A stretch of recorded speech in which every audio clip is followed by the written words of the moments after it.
شفتوا جمال وحلاوة الكلام اللي طالع من القلب ده قبل كده؟ شوفوا كده.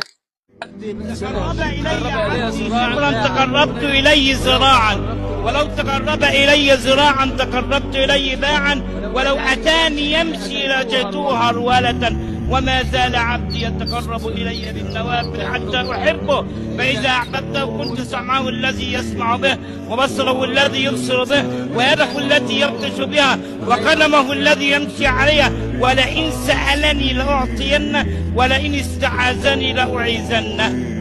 يحيي ذلك أيضا قول الله تعالى في الحديث القدسي: يا عبادي إنكم تخطئون بالليل والنهار وأنا أغفر الذنوب جميعا فاستغفروني أغفر لكم. وما أكمل قول العبد إذا وقف أمام ربي وناداه قائلا: إلهي أنت ذو فضل ومني وإني ذو خطايا فاعف عني، فيقول الله تعالى له: عبدي وعزتي وجلالي لو أتيتني بقراب الأرض خطايا ثم جئتني فمن يكن لك رحيم غيري وأنا الغفور الرحيم.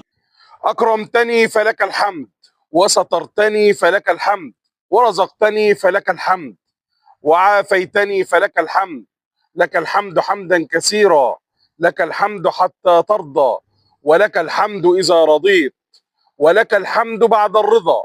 اللهم أنت ذو فضل ومني وإني ذو خطايا فاعف عني. اللهم يا غني يا حميد يا مبدئ يا معيد يا رحيم يا ودود، اغنني بحلالك عن حرامك وبفضلك عمن سواك.